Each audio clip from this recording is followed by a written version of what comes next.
So how do you stay on top of all these projects, and what are your favorite methods to de-stress?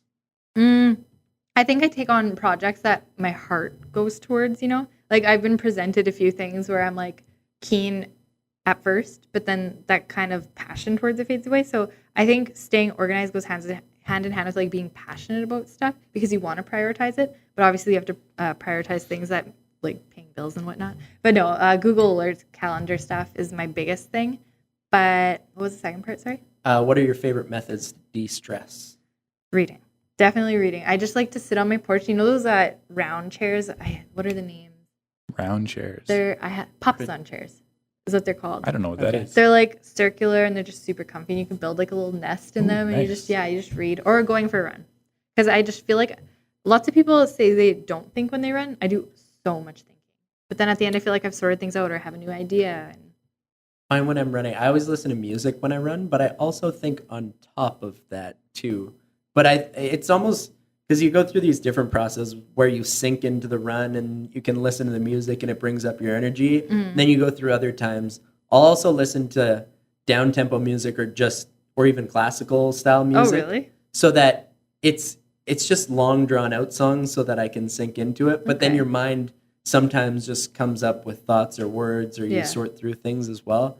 I find walking more meditative and or conducive to thinking, whereas running I'm more focused on, now keeping a pace, or usually there's a reason. They say classical music's the best music for focus, so in terms of studying and that. So apparently it like resonates with brainwave. I don't know the science behind it. Yeah, I was using Strava for a super long time. And then it's the location services on my phone started bugging out. Oh. And it would tell me, it would come up with the most. So one time I went on a plane, landed, came out with the phone, and it had told me that I went 3,000 miles it wasn't even accurate, and it was from the past 36 hours. And I went, and I didn't even have the app open. So I went, there's something wrong with this. And then that's too bad. Got rid of it. Okay, you got to get a watch like this. And actually, Jessica just got the same one because we met through a different. Is that Garmin? Yeah. I love okay. it. I know one of my coworkers actually got one. It's great. So when I was in Calgary 2 weeks ago for the race, I was this close to buying a new Garmin 235. So I've done my research. I know exactly which one I want. Best. Yeah, because then which version is this one? It's a Vivo Active 3. Okay, that was the other one I was considering. The reason I got it is because aesthetics. Like I wanted to wear something that I would actually wear. So that was the ultimate decider for me. But it does everything I needed to do, and it automatically syncs with Strava. So that's very important. Yeah. I like that one too, but I got sold by the other racers on the. Well, there's now a 935 that's so expensive that Mick has. I'm running behind the times. I'm on an old Fitbit still, so I have not nothing. as fancy as that. I have 2 feet and a heartbeat. So,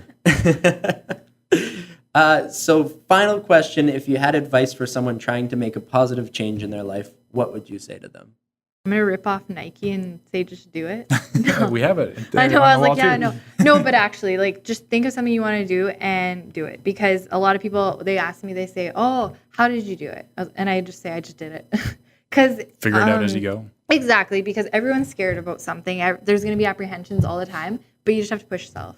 Yeah, it was. That's what I always talk about, the Jen Sincero book, where it's put this book down and start something. Actually, something that you want to do, I want to keep reading. Just do it. Yeah. Well, it's funny because it's part of that too, right? But it's getting the things in motion, getting the ball rolling. Yeah. You can use any cliche you want, but it's literally put one foot in front of the other and go do something. Well, that's the hardest part of doing anything is getting started. Exactly. Or just start small. Like smile at someone when you're walking down the street. Or, sometimes you're like walking down the street and you see someone wearing a nice sweater and you think you're like, oh, it's a nice sweater. Just say it to them. Yeah. It could change their whole day.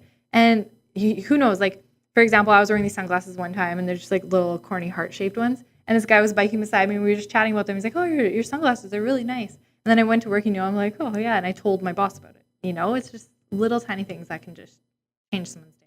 Yeah, I would say I'm a firm believer in that. Just doing the small things the small kind things can make a big impact. Exactly. It goes outward, right? If you were having a bad day, somebody's nice to you, and then you're a little bit happier to the next person, it just pay it forward. And that energy goes outward as well. Well said.